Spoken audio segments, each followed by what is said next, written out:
Mathioli Charanam, Jai Nandalala, everybody. Today is special for Shani Peyarchi session. Such an important day. It's like a judgment day.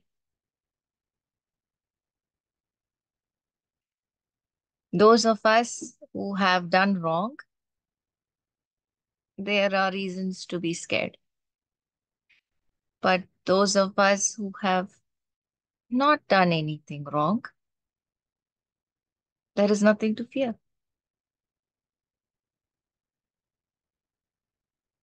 Simple as that.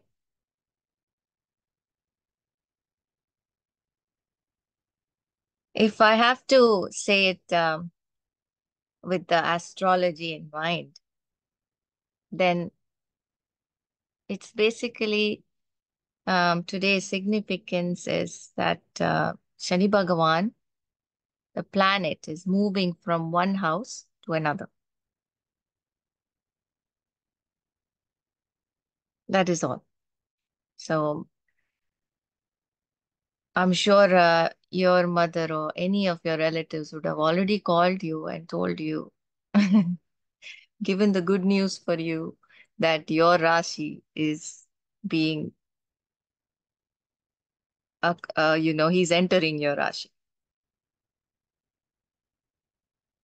in a fearful way. Oh, Shani is entering your life.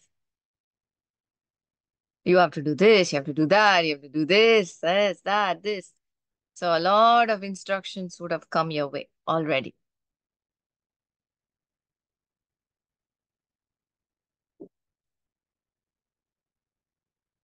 This is basically another day.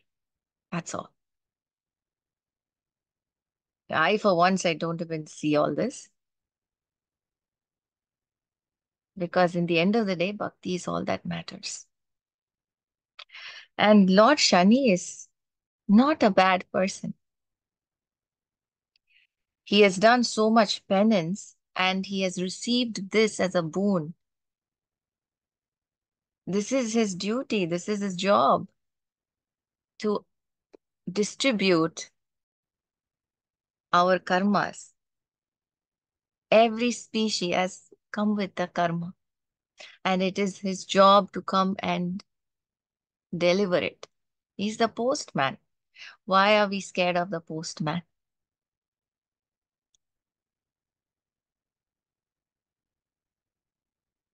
He's the mailman, but of course, he's a very powerful mailman.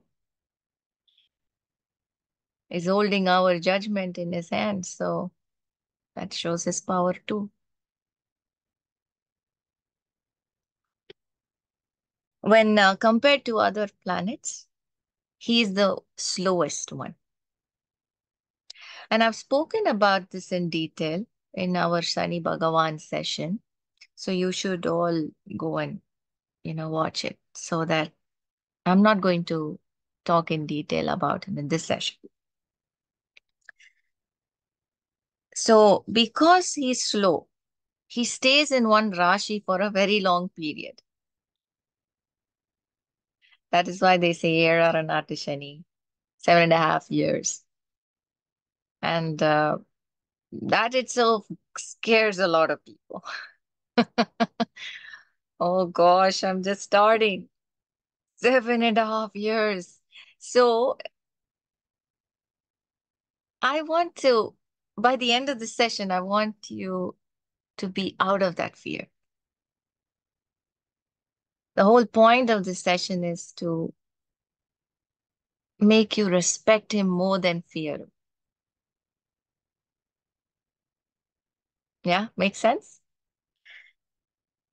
So he is not someone to be afraid of.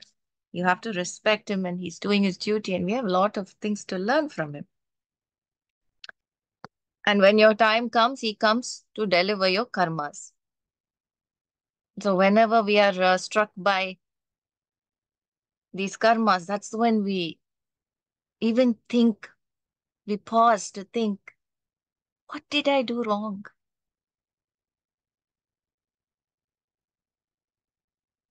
A lot of the people who go through a lot.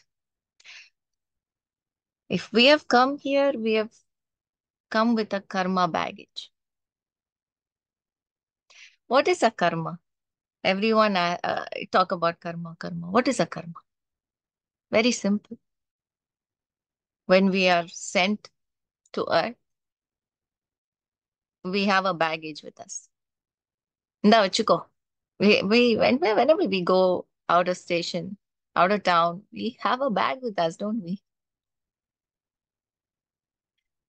So from there also, when we are sent with a bag, not empty-handed like we say. But this bag is not visible. There is a bag, but may not be visible. But the bag is there. There is a bag we all come with. And what are we supposed to do here? We're supposed to empty it here. We're supposed to empty the bag.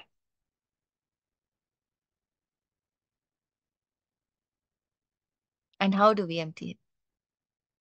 By going through whatever that bag has to offer. It's passed on from our previous life. We have brought it from our previous life. We can't escape. We cannot say, I'll sell this for you know, take $1 million and keep this bag. No, no one needs your bag because they have their own. Not possible also, right? Then we'll have a market for that.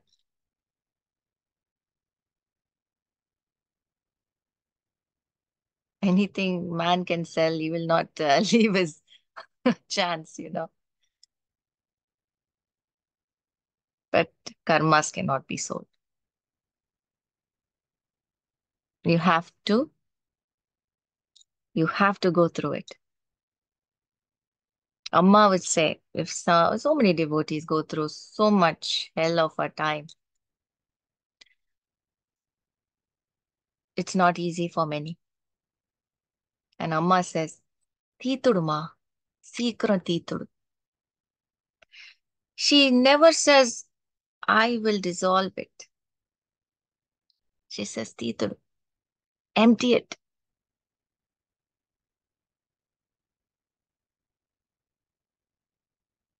But the power is she's there, holding our hand, walking with us when we are going through it. So we don't feel the pain. That is what makes the journey sweeter.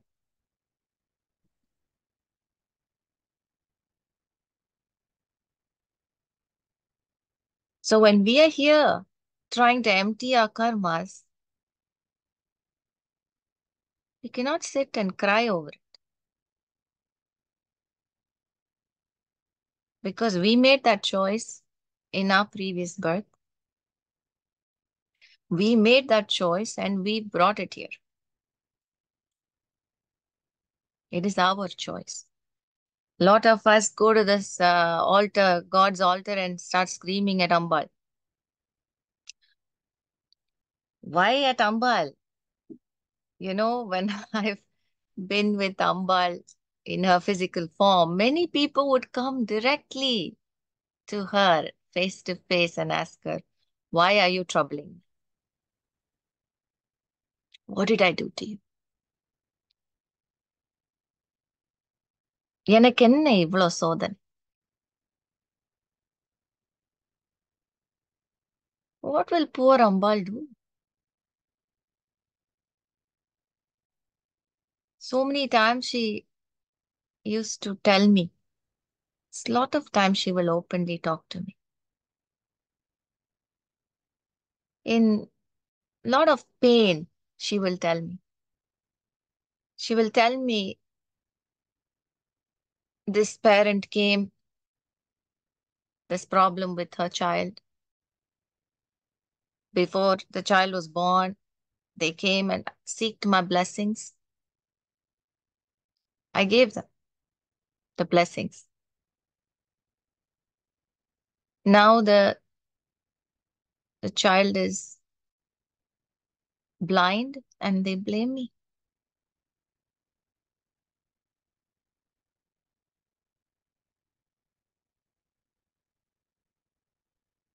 What do I do? They've come with this karma.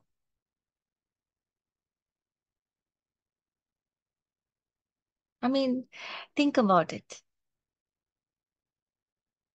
She's helpless. And what she told me after that was very key. She said, நான் மாத்திடலாமா நான் அந்த குழந்தைக்கு இப்போவே கண்ணை கொடுத்துடலாம் அந்த சக்தி எனக்கு இருக்கு she said. பட் நான் அப்படி பண்ணினேன்னா our generations and generations will suffer double.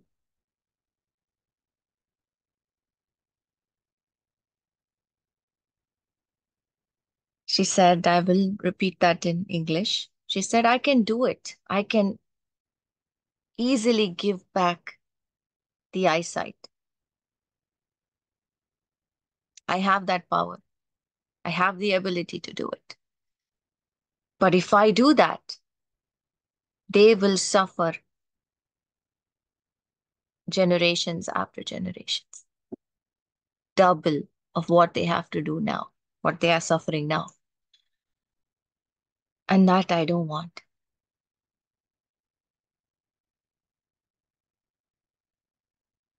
Do you see, even in that, she is thinking about the devotee's well-being. She knows already the mother is suffering, seeing the child suffer. The mother does not need to suffer by seeing the next generation suffer. It stops from here.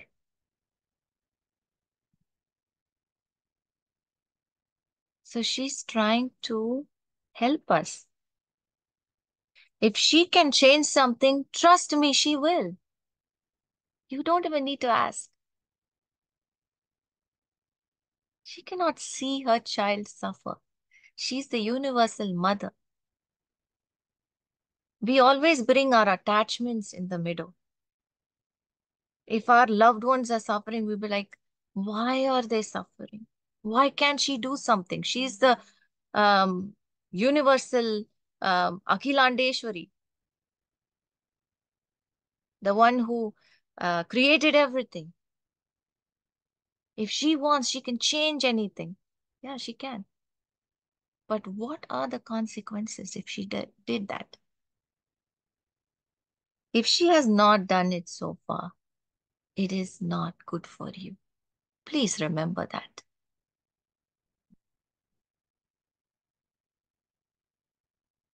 Whatever is good for you, she will do it. She has your best interest in mind.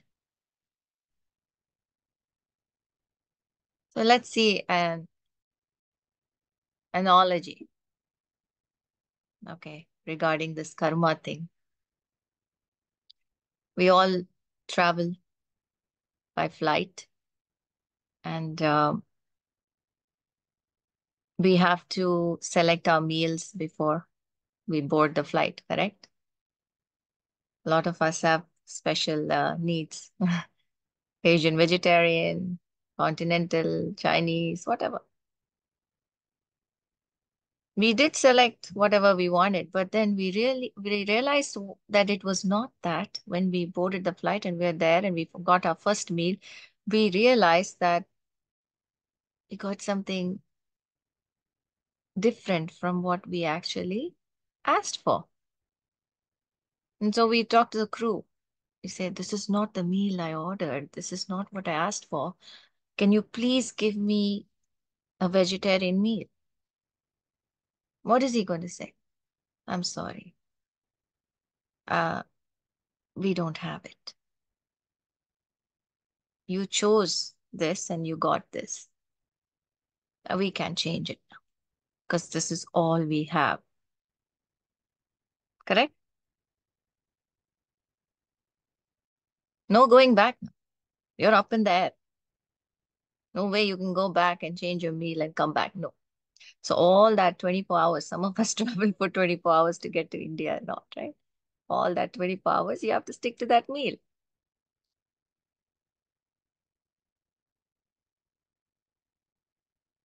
Something like karma. It was a beautiful analogy, actually. So our life, it's like that. Whatever we did in our previous life, we cannot change it once we're here. We cannot say, oh, I don't remember anything. I don't remember what I did. So why am I being blamed for something I don't even remember? No, that's not going to work. That's not how karma works. What if you remember? Let's say we remember everything.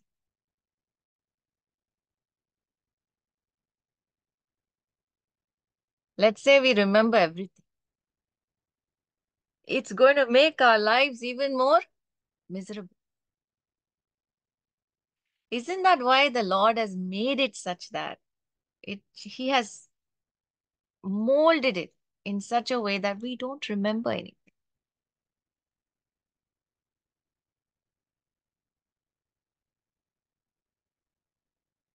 A lot of people ask, why, what did I do? Tell me what I did.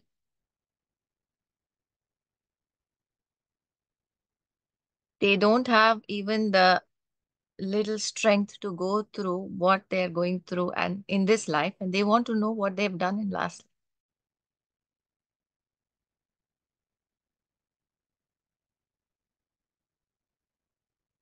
It's so easy to speak and ask, question. It's easy. But the background, only the Lord knows. There are some things, why are we having all these, you know, age restrictions on a lot of Netflix shows, right? They say 12 plus or 16 plus or all that age restrictions is there. MA for matured audience. Why?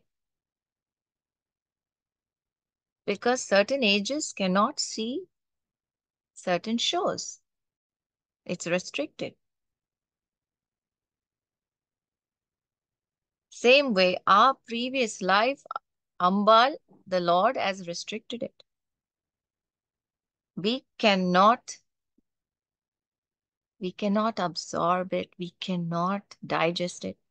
He knows.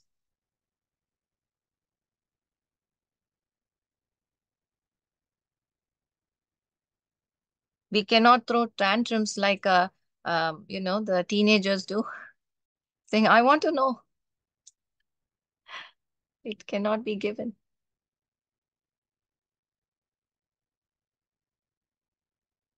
But our karmas right now definitely gives us a hint what we have done.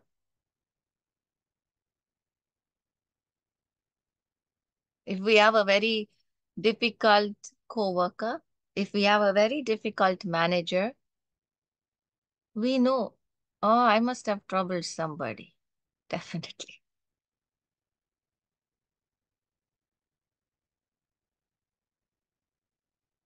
If we have a difficult anybody, family member, we'll know, okay, definitely I must have been this.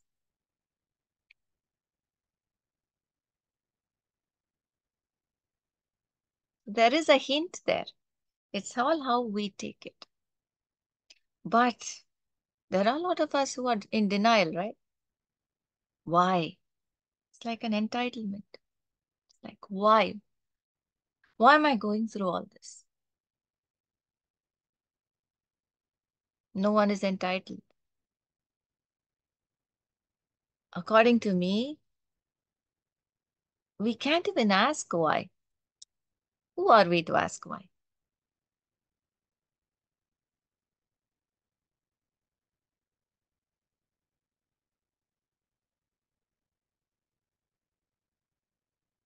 Even Bharata. Remember, we went through this session talking about Bharata, Rishabha, son Bharata, right? He knew who he was in his previous birth. So he knew exactly what he was and what wrong he did. But all of us are not Bharata. He has attained that realization. So he was given that vision of who he was in his previous birth. As a deer, he knew who he was. If we have attained that realization, we will get it. So the Lord will know when to reveal that secret, who to reveal that secret. The Lord knows, and He will. We don't have to demand. And if we demand, we're not going to get it.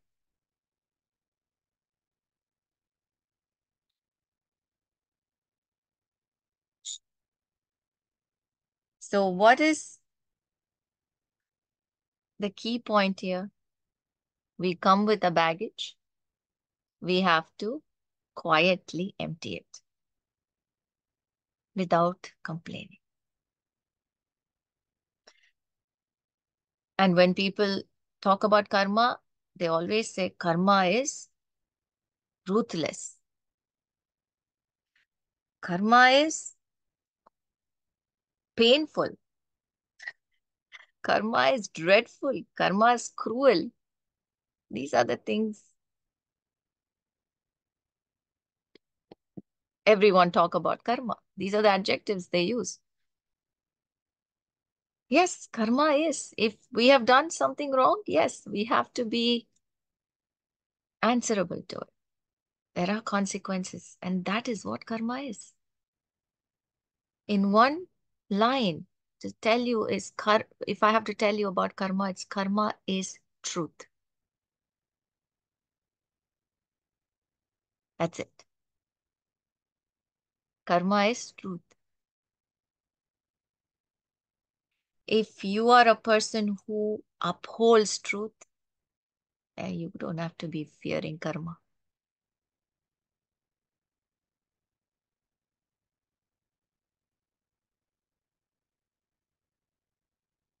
So Shani Bhagavan, back to our kindest Lord Shani. Shani Bhagavan is the one who makes sure everyone pays for what they have committed in their previous lives. And also keeping account of what we are doing now. So when Shani has entered our house, the radar is on us. What you do, what you say, what you are, all matters. Let's say previous life, this person has done so much good that Shani Bhagavan enters and gives him abundance. Lot of people win leadership positions during their Shani period. Lot of people um, hit $1 million during the Shani period.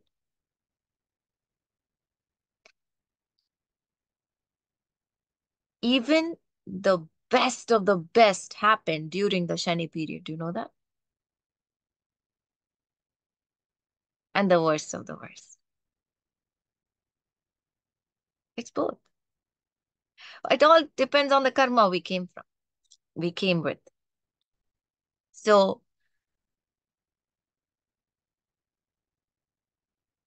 when he gives, let's say this person won a lottery.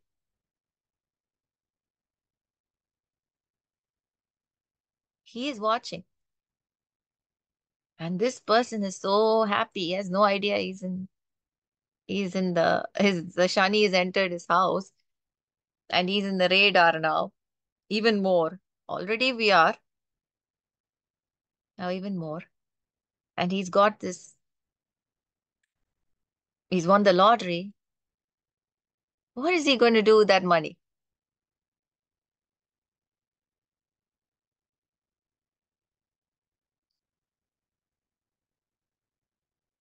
There are many wise people who have said, when we have more, we have to be more careful. What wise people the Lord Krishna has said to Arjuna.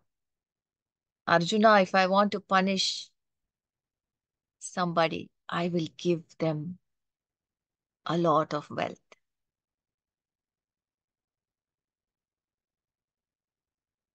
Can you imagine that? If I want to punish somebody, I will give them a lot of wealth. What does that even mean? Because when we have a lot, we forget him. We forget Ambal. Because we remember them only when we lack something.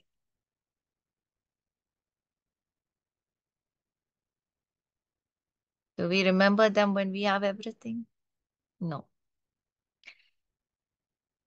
There are a lot of people who have so much who will do puja and who will do the rituals because of fear of losing it.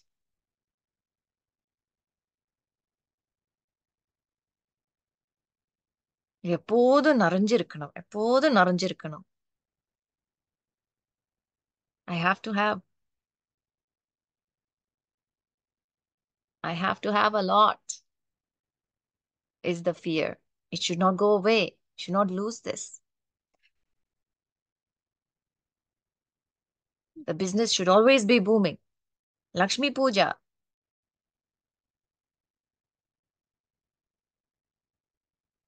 The fear. Because of fear, puja is done. Rituals are done.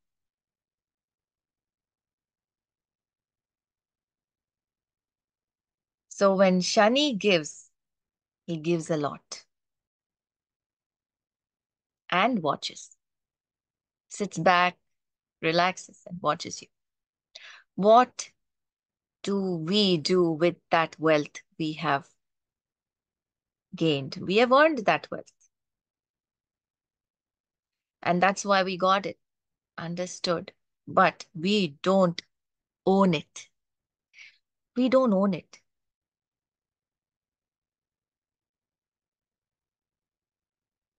So what do we do with that wealth?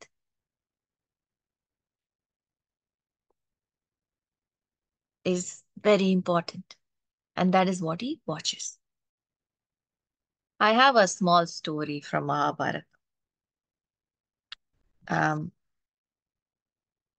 Before that, I like to tell you what Shani loves. Lord Shani loves humility, truth, respect. He loves bhakti. So, of course, a lot of people say when you pray to Hanuman, the Shani is more kinder to you and all that. Yeah, there is a story behind that also. Because once you're born as a human in this earth, on this earth, if you're born as a human, Shani, it's his duty to come and enter your house at one point. It is his duty. Even if it is an avataram, the Shani period is there for them also. So same with Hanuman. Lord Hanuman also had a point where Shani entered his life. Hanuman smiled and welcomed him. But Hanuman's bhakti for Rama was so intense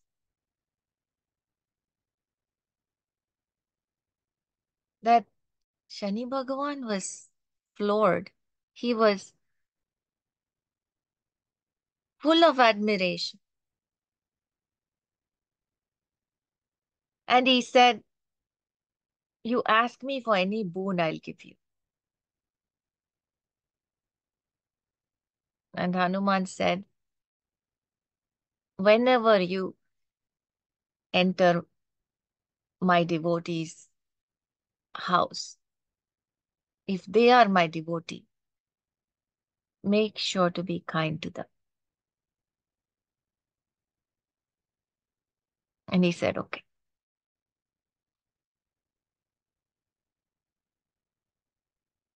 So he said, if they are my devotee, correct? So that's why people read Hanuman Chalisa. If you read Hanuman Chalisa once, it's not going to help. That's not a devotee.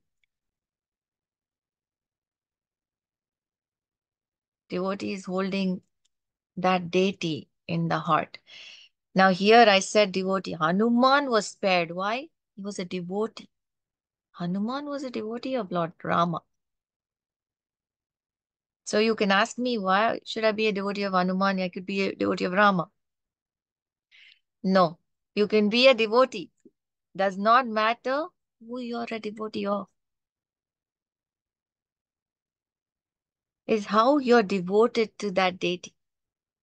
Ambal, the most powerful. Lord Shiva, the most powerful.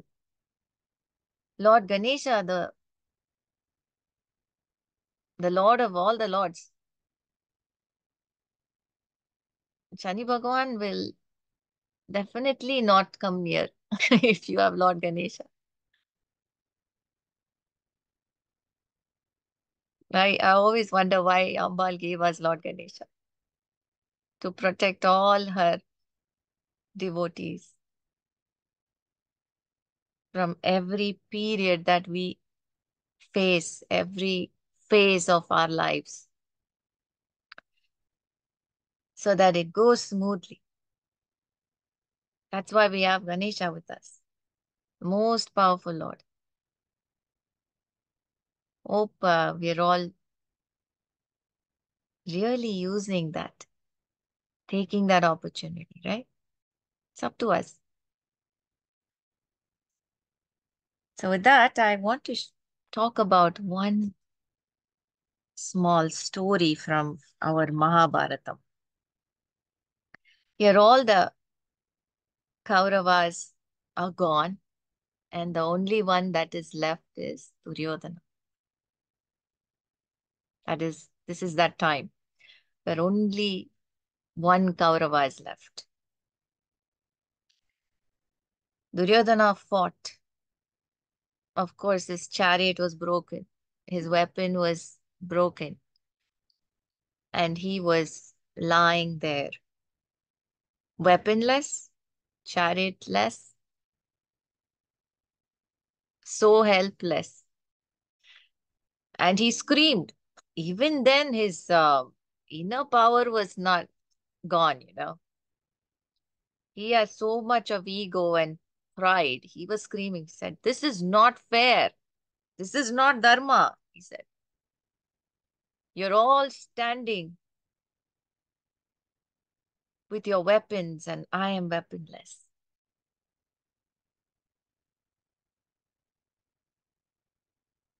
You have all of these people with you. I'm alone," he says. So Yudhishthira says, "Yeah, we're not attacking you. We're waiting. You get up, pick a weapon. We're all not going to fight you. You can pick one person and you can fight him." See, of course, that is Dharma. Dharmaputran was Dharmaputran because he is fair. Now, what did they do to Abhimanyu? Did they do this? No. That poor kid was weaponless and they all You know what happened? They all attacked him from the back first. And Duryodhana was one of them. And look, when the same picture turned towards him now, he is seeking for dharma. He is giving dharma speech.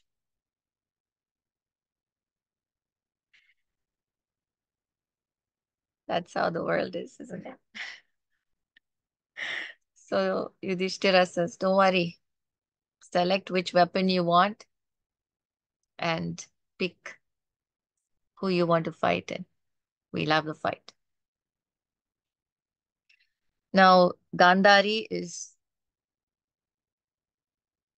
very tensed about her son. She has lost everyone. Duryodhana is left. And she was very clear that she wants to save her son no matter what. And Gandhari has been having this blindfold for so many years, since the day she married the king. She has never taken her blindfold off. So that those eyes have so much power because this is like a penance. What she went through was a penance. Self-control.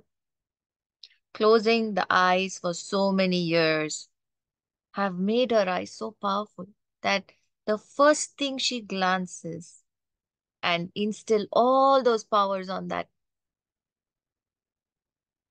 It can be a person or whatever thing it is. So what she thought was doing is she wanted to instill that power in Duryodhana.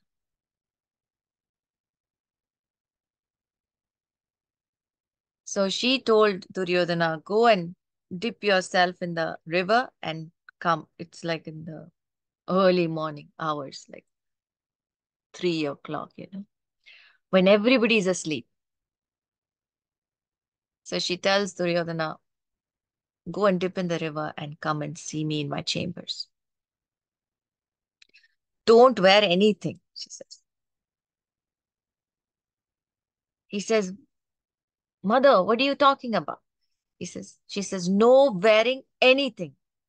Come as a newborn baby to me. So totally naked. So he listened to his mother, so he went and dipped in the river and he was coming on his way to our chambers when who catches her? Who catches him? Lord Krishna. Lord Krishna is passing by. Duryodhana, what are you doing? Shame on you. And immediately he covers his private parts and he's like, I'm sorry, Krishna, I didn't expect you here. He says, what are you doing? Where are you going? He says, I'm going to see my mother. Chah, is this how you go see mother? Shame, shame on you. Please wear something. And then he immediately, um, oh, well, okay. He couldn't say his mother asked him to come like that. So he says, no, no, this is disrespectful. You wear something, at least cover that part, the waist. So immediately he goes and gets a banana leaf and covers the waist until the thigh. That portion is covered, that thigh and waist, the thigh to waist portion covered. Then he goes to Gandhari's chambers and she removes her blindfold and she's scanning him from his head down because she wants her eye sight to reach every inch of his body. That is what is the main thing. She wanted his body to be like steel. So she didn't want to leave any inches out. So she was scanning and then she reached the waist part. She's got very angry. She's like, what did you do? Why did you cover that part? And he was like, I met Lord Krishna and he said this. And she was angry. And then she, of course, scanned the rest of the, his body, and that was it. But there is a catch over there. Why Krishna did that? Lord Krishna did that. So, of course, the day of the battle came where Bhima and Duryodhana fought. It was a fierce battle. It was very powerful because two fierceful, powerful warriors. They were not just any warriors. They were both were trained by Balarama. And Balarama, knowing that these two are going to be fighting, he came. He was on a Tirth Yatra. He came. He was not a part of this war because there was a problem. Because Duryodhana was also a Shishya and Bhima was also a Shishya. He said, I don't want to be a part of this. And he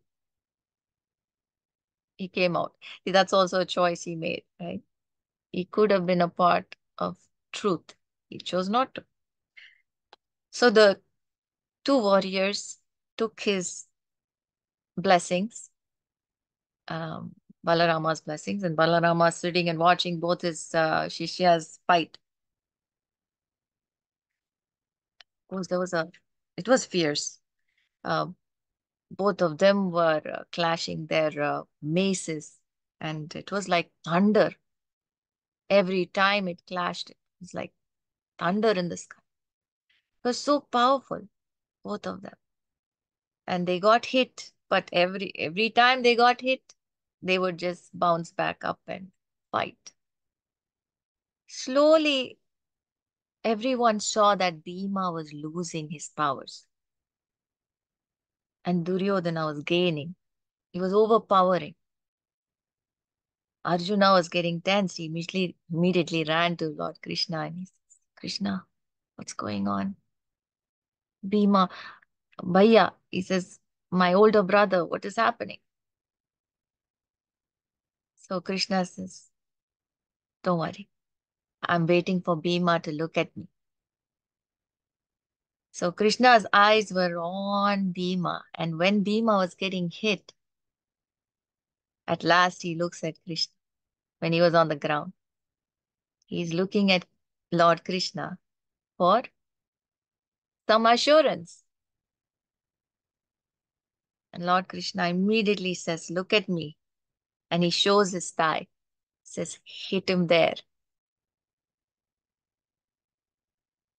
With a sign language, he says, hit him in the thigh. He shows his thigh and says, hit him there. Bhima immediately understood, takes his mace and one whack he blows in his thigh. Gives him a hard blow there. That is it. Duryodhana fell to the ground.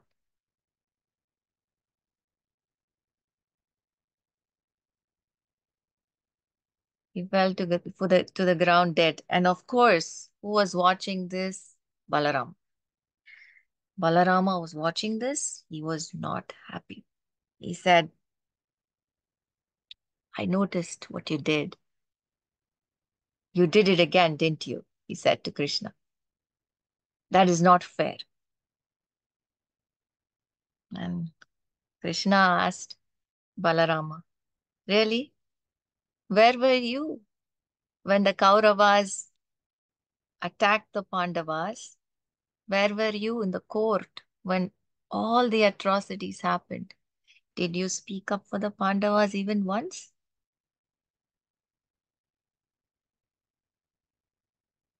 Where were you when Duryodhana pulled Draupadi and made her sit on that same lap?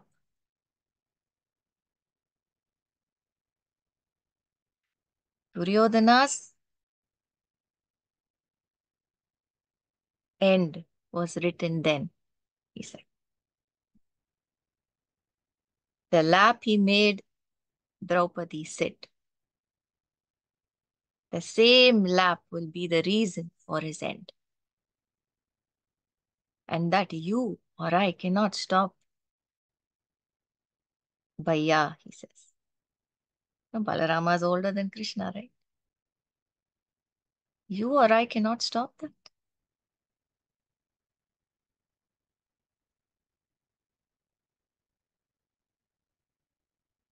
So that is Duryodhana's karma. When he forced Draupadi to sit on his lap, that was the same lap that he got hit.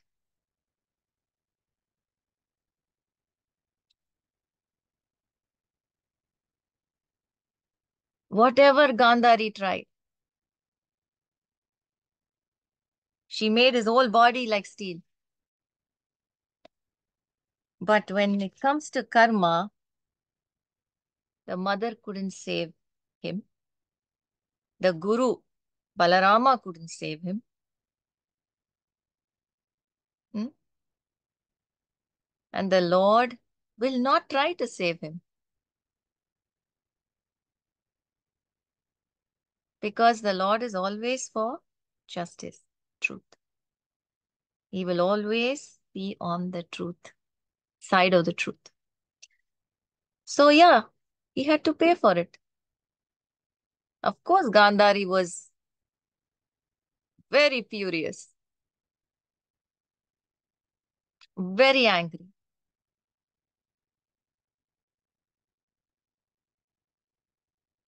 But truth is truth. We can either choose to see the truth and act mindfully, or we can just ignore the truth and say, and be biased to our loved ones. But these scriptures are so important where it shows us being biased is not going to help anyone. In the end of the day, there is a loophole which the Lord will use to deliver the karmas to the person who deserves it. You or I cannot stop it.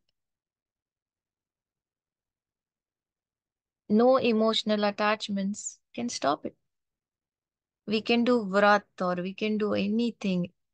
We can be a person who's praying for our loved ones. But we cannot change anything.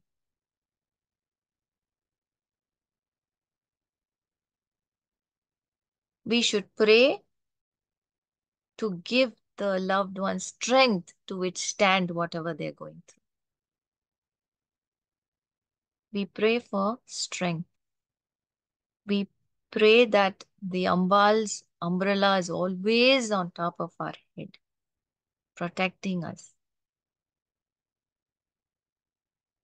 We pray that she never let go of our hand. Rather, we never let go of her hand because she never lets go of our hand. But the human mind is a fool. We are the ones who let her go. We are the ones who walk away from her. We have so many wants and desires that we get angry when our loved ones are in the line of fire. We are like, that's not fair. Immediately. And that is due to our love and affection, attachment. That same thing, if somebody else is going through, we don't even care.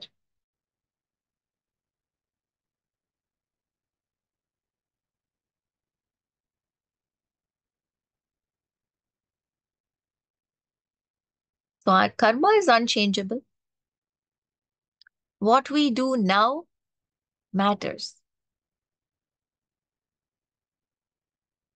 Present now is very important, very crucial. The present day is given to us as a gift. I've always said this. How we behave now matters. How we treat others now matters. How we use our power to do good for our community matters. If power is given to us, what we do now with it matters. How we serve our community now matters. How we involve to do charity more and more now matters. How we show respect to all individuals, no matter what they think, what they do, what they are, now matters. Irrespective of caste, creed, color, we show respect. Now matters. How we stand up for the truth now matters. How we stand up to injustice now matters. It's all about now. Because that is in your hands. That is your choice. And that is how you collect good karmas. What you have done so far, you can't change. But from now, we can do better. We can be better. And that is what Lord Shani is watching. He's watching how we are now. So let's keep that in mind. When we're moving forward, let's show him our best. So that when we are bhaktas of Ambal, like Hanuman, of course we can be like Hanuman, but I'm just saying, we can try to be like Hanuman, who was a bhakta of Lord Rama. He was so pleased. Lord Shani was so pleased with Hanuman. We can be like that. If we hold on to that Ambal's feet, Lord Shani will only shower his blessings. And of course, we will not feel the pain, the rough seas, because she's the sailor. She's our person. She's the person who's taking us ashore. So we won't feel the rough seas. It'll be a smooth sail. But this we have to always keep in mind. Now matters.